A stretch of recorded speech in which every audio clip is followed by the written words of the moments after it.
Hey, what's up, Hog Pods? Thanks for tuning in to Hognose One podcast. I've got a really cool guest with me today, friend. This is Adrian Hoverter, and he's from all the way up in PA with Adrian's Captive Creations. Tell me, man, a little bit about your logo. Obviously, we've done some sticker swaps. I was just curious about how you came up with your sticker, your logo, and how you came up with your name and kind of where you got going with that. Well, the logo was actually just a picture of an albino coming out of an egg. I picked up the egg and took a picture. I was actually using just the picture on my business cards for a few years, and then eventually got the logo made. The name, I just didn't want to be exotics or snakes or serpents or whatever. So I just started playing around with different names, different words, and tried to find something that kind of, I don't know, doesn't really rhyme, but it sounded good to me. Yeah, it's got a nice jingle to it for sure. And then jumping into question number 2, obviously your focus is hognose, but are there any other species that you've worked with previously, or do you have any other current alternate species? Yes, I breed a lot of different species. It's kind of part of my business philosophy, I guess. Try to diversify. So I do corns. I do Florida Kings. I've done California Kings in the past. Do ball pythons even. Nelson's milk snakes. African file snakes. The new one. They're really popular. I'm doing well with those. Cool. House snakes, tricolor hognose. Next year I should have Mexican hognose. I'm excited for those. I really like the way they look and the way they act. They're very demonstrative, hissy, and everything like that. Oh yeah. Probably 60% of my collection is hognose, and then everything else is kind of a little bit of this, a little bit of that. That's so cool, man. Yeah, it's kind of like when you're doing a show. Like there's some people that are only there to buy ball pythons, some are only there to buy hognose, kings, corns, and I thought if I could get a little slice of each one, I would have a better chance of having better days. No, and I think it's a good idea too. You know, I mean, I'm kind of a specialist on hognose when I've been shows and whatever. But yeah, I think if you're in it, you know, like yourself, where it's your full-time gig, it just makes sense to diversify so you can have a broader audience. Yeah, exactly. I even bring like hairless rats and stuff to shows. Breed those. So. Oh, very cool. Yeah. So do they sell real good? Actually, they do. It's really weird. The hairless rats, I either sell them all in a show or nobody even looks at them. It's one or the other. But I've done shows where the rats kind of saved the day. You know, maybe I sold 1 or 2 snakes, but I sold, 15 rats and made table, made a couple dollars. So very cool. Yeah. So question 3, what's your favorite hognose morph and why? So I got a couple. I have to say that the snow, I built this business on snow. Through trades that kind of filled out the collection, and then ARS doesn't take snow condos. So selling, the price point has been so steady. And I don't know where I would be without snow. But right now I'm more focusing on like, lavender, mercuries. I'm putting, a mercury to a sable this year. I think that'll be a really cool triple combo to hit.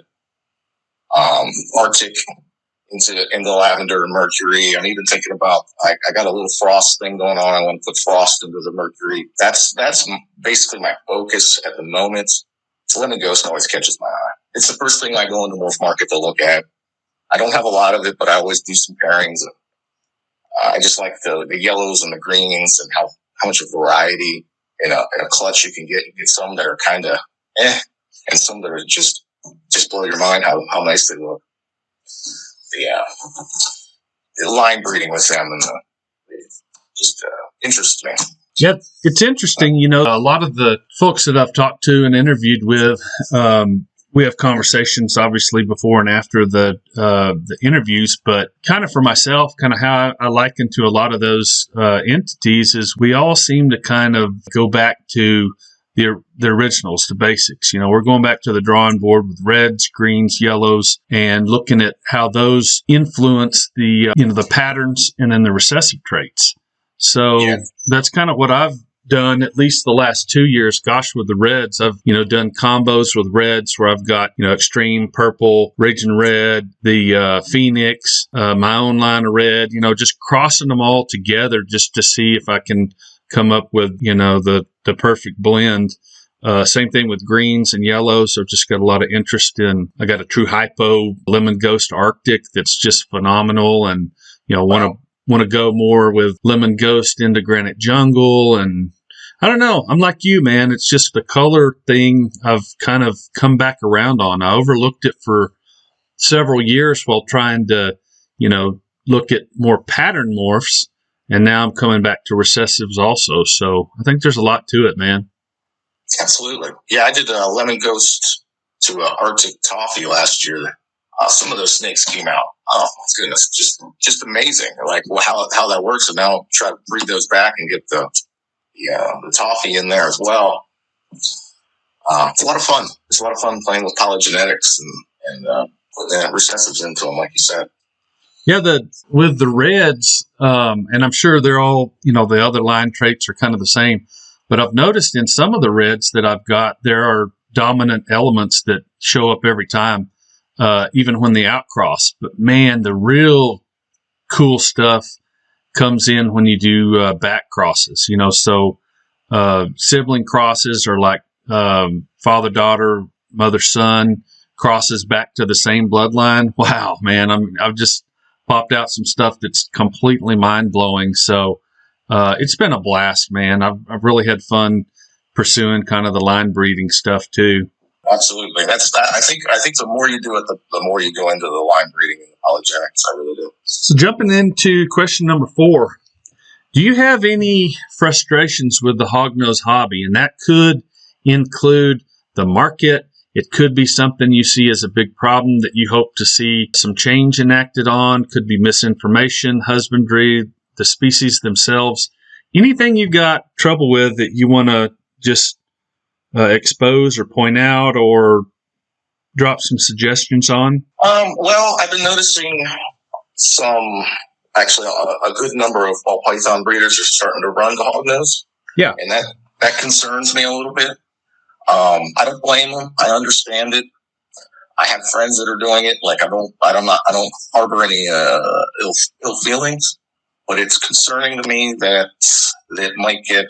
I feel like the hognose community has done a good job of not overproducing, and I'm afraid that the ball python community hasn't done a good job with that. Gotcha. That concerns me a little bit. Go back to the red thing. I think a lot of people call things that are red that aren't. Yep. You have amazing reds. That's always bothered me, the red thing, because you've done a lot of work to make really nice red animals, and then there's orange and brown snakes that are being called red, and they're just not, which kind of bothers me. I guess that's those two things. I don't know if there's anything we can do about either one, but well, so. I think that the reds that have popped out, I mean, it's a very curious situation. I don't know if you remember, but years ago, what was the original purple? They were purple, man. They were just beautiful animals with bright orange and black bellies or red and black bellies. And up top, they were just stellar. And you see a few of them pop up, and I don't know where they all ended up, if they're just in private collections and nobody wants to show them off. I know a ton of them went overseas. If you get on Facebook, on some of the groups that are especially like Hong Kong, China, Japan, you can see some phenomenal reds, but we don't see them here anymore. It's like we're stuck with, like you said, a lot of brown. So I've tried to be a little more careful with, not using the term purple. Most everything I've ever seen purple line has been pretty much brown or tan. Right. It might have a little color to it, but and kind of, I've worked with a few other people on kind of refining the reds, and that's why I've kind of gone to just a mix. Yeah, I think we should just go back to calling it, hey, this is a red, this is a brown. And hopefully that kind of remedies the labeling a little bit. Because I know what people are saying. If it's reddish or reddish brown, I don't have a problem with somebody labeling that as long as they do label it that, instead of calling something red that's just tan. Right. Or even from red lineage would be a good way of putting it. Yeah, no. Thing that doesn't have a lot of color, because they can still make nice colors right to the right animal, but just calling things extreme red that just aren't. No, it's not. Yeah, it's been, there's been a challenge with it, I think, for everybody. And, what do we call red that's red? And I've had this conversation for years with folks. And I think that, I'm just kind of going to try to label stuff and say, okay, this is a red and this is not. And I've kind of dropped most of the names that, stuff originated. I use it every once in a while to describe if somebody wants to know the lineage, but what we've ended up with, I think I want to try to, and I've talked to a few breeders about that with polygenics. I'm not going to call an animal yellow that's tan. I'm not going to call an animal red that's not red. I can call it an orange. There's a lot of them I call orange. Raging crosses that I've done, a lot of orange pops up. But it's curious because I can cross an animal with a lot of orange with another from that bloodline that's real orange, and the babies come out red. It's almost like the orange is an incomplete dominant. So it's like an intermediate. And it doesn't have to be sibling. It can just be from that same bloodline. So that's kind of cool. But I've just begun to label them, here's just an orange, from this lineage. And I think that's kind of should be the goal, I think, is just to be as clear as you can with whoever's investing in your project. You know what I mean? Exactly. Yeah, exactly. I've even seen stuff labeled het red. Yeah. It's like, oh my goodness. So, but yeah, the kicker now is, like I said, there's a couple of these red lines that I've been working with, and they have a dominant element, even when you outcross them to something completely unrelated. Like I've taken some stuff that's straight from the wild that never produces anything but a brown on tan and crossed the red into it. And I've had examples that are just blow your socks off red first generation. So there are some dominant elements that are at play in some of these red lines, which kind of throws a wrench into the whole deal, because it's like, okay, how do I term that other than just saying, there's a dominant element that can show up. Sometimes it's hard to describe this stuff when you're trying to describe a line. And then there's other ones that you cross that red into, and the wild type is so dominant that it, kind of overtakes everything. Kind of like the leucistic is done with so many lines that were crossed into it. The super arctic is really one of the only ones that I've seen that can at least express some, like on the chin. But for the most part, that leucistic trait is just dominant to anything you put on it, even though it's a recessive. You know what I mean? Right. Yeah. It overpowers everything. Absolutely. Yeah. So I see that with the wild types with some of the red bloodlines too. So, it's not, I can't label some of these red lines and go, okay, this red is dominant to anything you put it to. No, it's not. But some of the bloodlines I've put it on, I've gotten first generation total outcross as nice as dad, which is, mind blowing. Yeah, absolutely. And you might even be hitting some polygenic from the other one that you didn't know were in there. And that's making them pop that first time out too. It's kind of interesting how that works. The polygenics. That's why it's so interesting to work with. You have that unknown element. It's not a simple recessive. It's not. There's dominant elements, and there's stuff that you don't even see that just pops in certain combinations, and it'll only be in a couple of the animals of the clutch too. Keeps life interesting for sure. Well, you may be familiar with this probably a little better than I am, because I don't currently keep ball pythons, but I was looking into some of the tests. I think it was from Rare Genetics. I think it was on their the Morph Market website. But they've done some studies on ball pythons, and there are some ball pythons that have a determining factor in the genetics where if they possess 3 genes, one is reliant on the other to express. Does that make sense where I'm going with that? Yes, the desert ghost thing. For a minute, they thought it was completely polygenic, but they have retracted that a little bit. And now it's recessive, but there's another trait that if you have all 3, you end up making much nicer looking animals. And then you have to have the one trait, and that seems to be correlated to the other trait that makes the recessive version. It's very interesting. Very interesting. I've been following it just because of I don't even keep any desert ghosts, but I just been following it just because it's the genetics nerd in me is interested in that kind of stuff.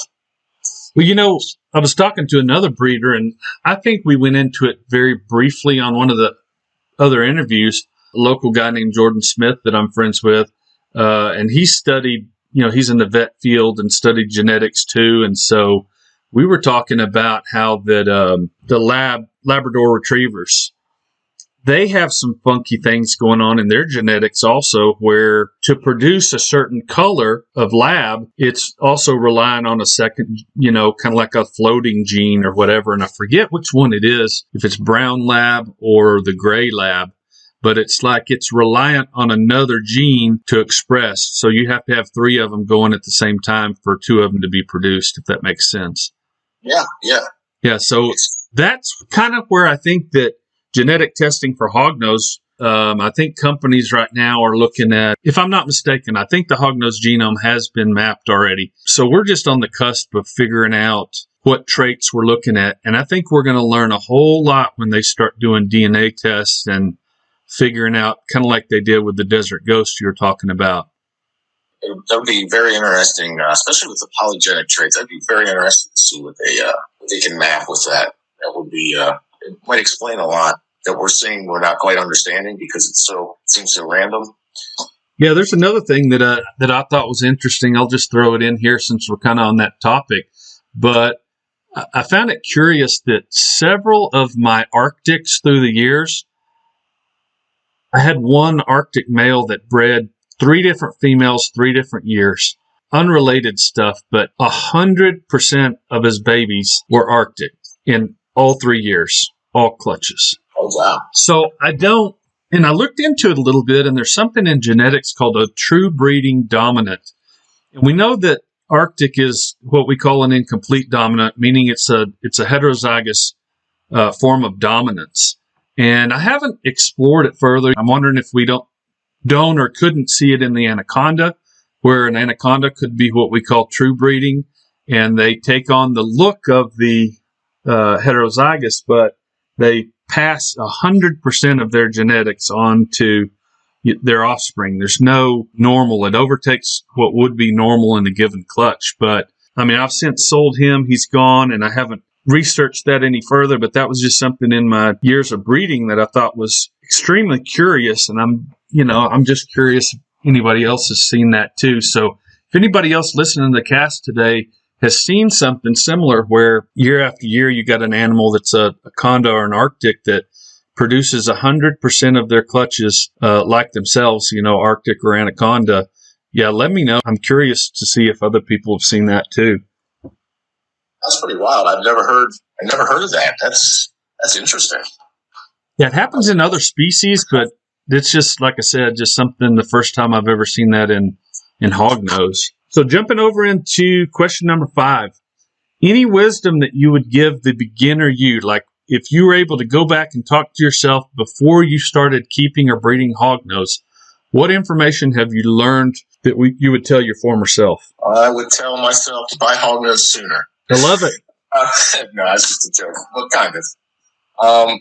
I think I had a couple things written down, and I think today I had a text message about egg retention and got a phone call about egg retention. So I think I'm going to go with egg retention or egg binding. I used to get very invasive very quickly, and it cost me animals. And I've learned to relax. I've learned a couple of techniques, and I know it's not an emergency now. It will most likely clear itself.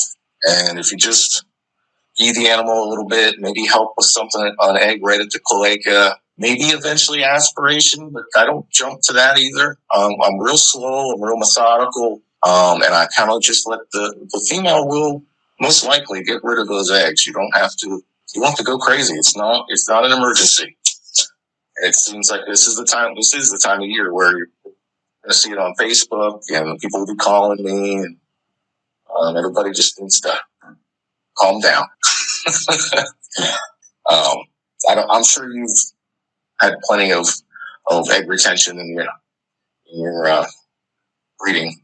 Yeah, that's a good point, man. I really like what you said. And the calm down quote, yeah, that's 100% correct, because I think it's been 3 or 4 years ago. I will say one thing. I vitamin supplement all my gravid girls. I very rarely do vitamin supplements for growing animals or whatever, because I do raise my own mice. So I'm able to control what my mice eat. So if they're eating good food, I know the snakes are getting good nutrition. But the girls, it's almost like a prenatal or a postnatal vitamin that, people take or they give to dogs or whatever.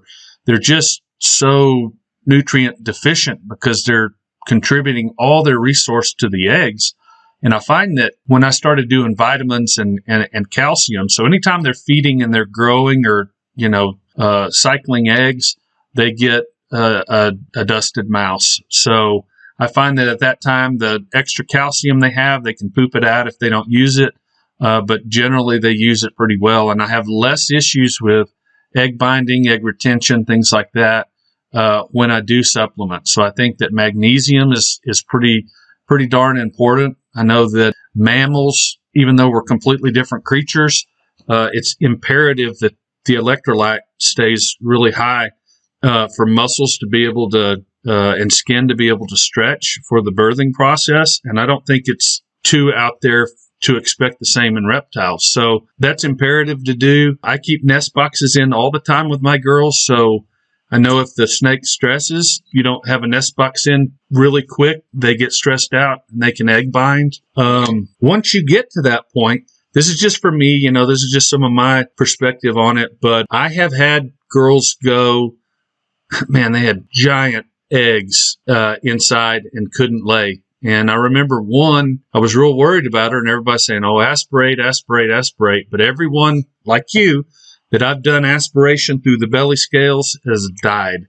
And it may not be immediate, maybe the next season, but you got to be real careful with doing personal stuff like that. Now, if the egg is at the cloaca, and I know JMG's got some good videos on getting rid of an egg at the cloaca. Those, if they efface, meaning if you lift up the tail and look through the cloaca, if you can see the egg in there with just a little bit pressure with your thumb, you can get that out by just putting some pressure behind it. But I try not to go up and force a series of, string of pearls or whatever down, because you can cause a prolapse of the oviduct, and that's always been a problem. If that ever happens, generally they'll never breed again. The animal can die. You never want to slice that. I've had people say, oh, just slice it, it'll heal itself. It doesn't, because you expose that area to feces, and because it's all in that little chamber there inside the cloaca. I'm like you. Anything invasive, I just avoid now. But the point I was going to make is I had one female that was loaded with eggs, and this male that she bred, every clutch that he sired, his eggs were just massive, like 12 to 18 grams. They were just giant. So this one female had trouble getting rid of them. And actually, she didn't drop any of them. And I was real worried about her. And what do I do? I was kind of freaking out. You know what was cool about it? I just let her be. And those eggs began to shrink over a few weeks. Yeah. And she would dump 1 or 2 eggs with every poop. She never got sick. She never had an issue. And then the next year, she even bred, and I could still feel lumps in her. A lot of people would go, man, if you feel lumps, they got to go to the vet. But she laid a great clutch the next year and dumped out those, nasty, hard, discolored eggs that were fertile the year before. So she had them for a whole year in her oviduct, and there was no problem. And I was like, thank God that I didn't get in there and be invasive, because she would have died. And she did fine. So yeah. I'm mirroring, I think, what you're trying to say here is we got to be real careful about not freaking out about the egg thing and egg binding. Now, they can get so full of them and they wear themselves out. You're really worried about it, and it gets to be pretty bad. You can tell the snake is in despair or stressing. Get it to a vet. for sure. I'm not opposed to anybody doing anything like that. But yeah, I'm with you, man. Just not being so wound up, because I can tell you right now, I've been there. Yeah, I actually, funny story. I have a corn snake where because I've had the last year's eggs come out, like you had said. I've had that happen a couple of times. But I had missed one in a corn snake. I didn't know it was even in there. And it was actually two. One came out with the next year's clutch, and the other one is still in her. She breathes, she eats, she seems fine. I don't really want to mess, like, a surgery could maybe get it out, but, it might also kill her. So I'm just she just has an egg in her now, I guess.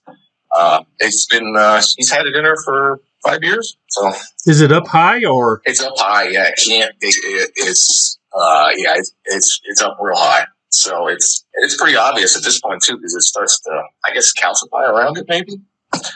I don't know exactly what's going on with her, but yeah, she's gravid now. It's weird. Yeah, and it's interesting. The egg could be just kind of stuck in the oviduct at the very top, and other eggs, if they're smaller, the eggs start out really small in total egg form. You can see it it's kind of like fish eggs. If you've ever seen that on videos or look on YouTube, you can tell that when any animal ovulates, the little ovum are very, very tiny. So it's totally likely that those tiny ovum are bypassing that calcified egg that's stuck up high and, filling that hole. They've got two chambers that they kind of zigzag as the eggs grow. They fill in to be alternates, if you will. I could see it totally happening. So, yeah, just to reiterate what you said, I agree with you there that a lot of times we make big deals out of nothing. But again, if you're worried about it, you're worried about your animal and you just can't calm down and